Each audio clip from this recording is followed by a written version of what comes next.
어느 날 이제 친구들이 하도 이제 저를 하나님을 믿으라고 얘기하니까 제가 그때 한번 도대체 저 친구들이 왜 뭔가가 있길래 도대체 하나님을 믿으라고 할까 이제 그런 궁금증을 갖다가 제가 어느 날 이런 생각을 해봤어요. 하나님하고 상상했을 때는 전혀 하나님을 믿을 수 없었어요. 왜냐하면 하나님은 영적인 존재고 네. 영적인 것은 과학적으로 설명할 수 없는 부분이잖아요. 그렇습니다. 근데 과학적으로 설명할 수 없는 어떤 영적인 존재 그것을 내가 믿는다라고 했을 때 저는 믿을 수가 없었어요. 그런데 어느 날 어떤 생각을 하게 됐냐면 누군가가 얘기를 하다가 과연 똑같이 과학적으로 설명할 수 없는 영적인 존재인 귀신 귀신이 과연 있을까라는 생각이 들었어요. 그런데 귀신은 있을 수 있다는 생각이 들었어요. 왜냐하면 저는 못 봤지만 너무나 많은 사람들이 귀신을 봤다고 얘기하고 체험했다고 얘기하니까 아, 그렇다면 귀신이 있을 수도 있겠다. 하지만 제가 못 봤기 때문에 100%는 아니고 50%. 그래서 제가 제 마음속에 어떻게 생각했냐면 과학적으로 설명할 수 없는 영적인 존재인 귀신이 있을 가능성이 50% 있다면 반대로 과학적으로 설명할 수 없는 영적인 존재인 하나님도 있을 수 있겠다라는 생각을 제가 하게 됐어요. 그래서 그때 제가 하나님께 어떻게 기도드렸냐면 정말 당신이 이 땅을 창조하시고 저를 사랑하신다면 제 앞에 한번 나타났다가 한번 사라져 보시라고. 그러면 제가 당신을 믿을 텐데 세뇌당한 아이들이 자신들이 세뇌당한지 모른 채 저한테 하나님이라고 얘기하면 내가 당신을 어떻게 믿습니까? 그것도 아니면 제 앞에 어떤 작은 컵이 있는데 이 컵을 한번 살짝 띄었다 놔두시면 내가 당신이 살아계신 걸 믿겠습니다. 근데 그런 거 없이 내가 어떻게 당신을 믿습니까? 라는 기도를 드렸어요. 근데 뭐 실제로 하나님이 나타났다 사라지진 않으셨어요. 또 컵이 뭐 떴다가 내려앉지도 않고. 그렇지만. 근데 그렇게 제가 2주 정도 있다가 제가 또다시 어떤 기도를 드렸냐면 하나님 정말 당신 살아계시면 내 마음을 한번 바꿔봐 달라고. 그러니까 당신 도저히 믿을 수 없는데 정말 당신이 살아계시면 내 마음 한번 바꿔보라고 믿게. 제가 그 기도를 한 2주 정도 드렸을 때 실제로 제 마음속에서 뭔가 변화가 일어나는 걸 느꼈어요.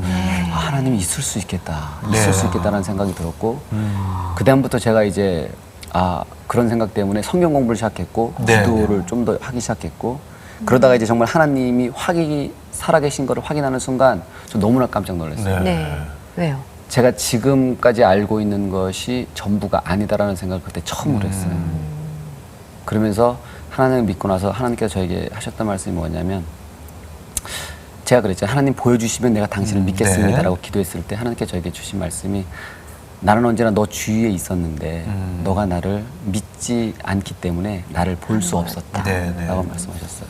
그래서 그때 제가 보는 것이 믿음을 증거하지 못한다는 사실을 그때 알았죠. 그리고 성경 공부를 하면서 실제로 예수님을 십자가에 못 박혔던 사람들이 공통점은 바로 예수님을 봤던 사람들이었어요. 그렇죠. 그래서 본다는 것이 믿음을 증명하지 못한다는 사실을 제가 그때 깨닫게 됐고 또 믿으면 그때부터 하나님이 보인다는 사실도 알게 됐죠. 예를 들어서 왜 한 공평하신 분이라면 한쪽에서는 가난으로 죽고 한쪽에서는 비만으로 죽는가 이 문제에 대해서는 어느 날 이제 그런 고민을 하고 이제 여러 만나는 분마다 이제 그런 질문을 던졌었는데 제가 어떤 큰 해답을 얻지 못했었는데 어느 날 우연찮게 글을 봤는데 글에 뭐라고 어떤 글이 있었냐면은 전 세계에 우리가 자기 자신이 나 크리스찬이야 난 하나님을 믿어 라고 얘기하는 사람이 하루에 100원만 내면 전 세계 기아가 없어진다는 것을 제가 그 글을 봤어요.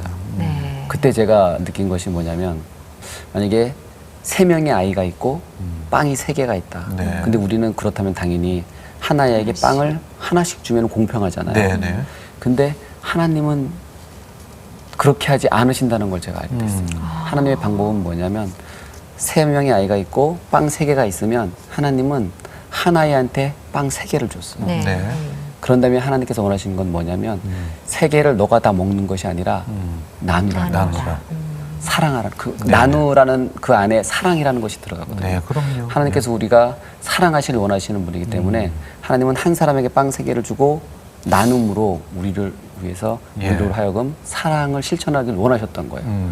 그때 제가 그것을 느끼면서 하나님이 불공평한 분이 아니라 나눠야 할 자들이 나누지 않았기 때문에 세상이 불공평해졌구나 라는 사실을 알게 됐어요.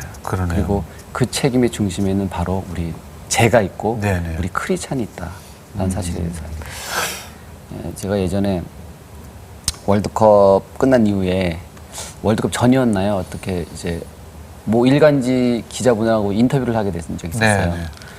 그때 제가 인터뷰를 하면서 우연찮게 이제 하나님 얘기를 했는데 그분이 제 이야기를 듣고 좀 반응하는 걸 제가 느꼈어요. 네. 그래서 제가 그때 어떤 마음이 들었냐면 나에게 약간의 영향력이 있으니까 내가 가지 않아도 사람들이 나를 찾아오는구나라는 생각을 하게 됐어요. 그러면 10명한테 하나님 말씀을 전하려면 10번 찾아가서 10번 얘기해야 되는데 나에게 약간 영향력이 있으니까 내가 가지 않아도 사람들이 나를 찾아오고 나를 보는구나. 그때 제가 하나님한테 이렇게 기도드렸었거든요. 하나의 영향력을 주십시오. 그러면 100명, 1000명, 10,000명의 사람들이 나를 볼 때 내가 그 자리에서 하나님을 이야기하겠다고.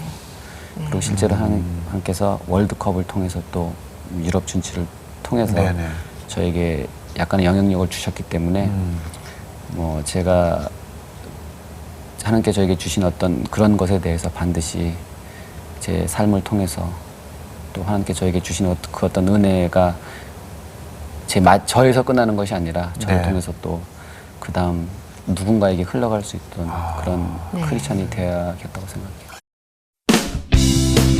여기는 자선 풋살 경기가 열리고 있는 서울 잠실 실내체육관. 홍명보 장학재단에서 진행하는 축구를 통한 나눔 행사는 올해로 9번째다.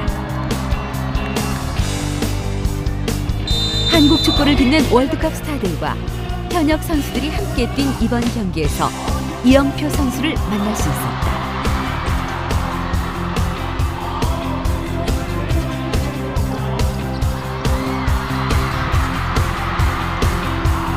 경기 내내 화려하고 멋진 플레이를 통해 많은 관중들의 환호를 이끌었던 이영표 선수는 팀의 득점을 안겨줍니다.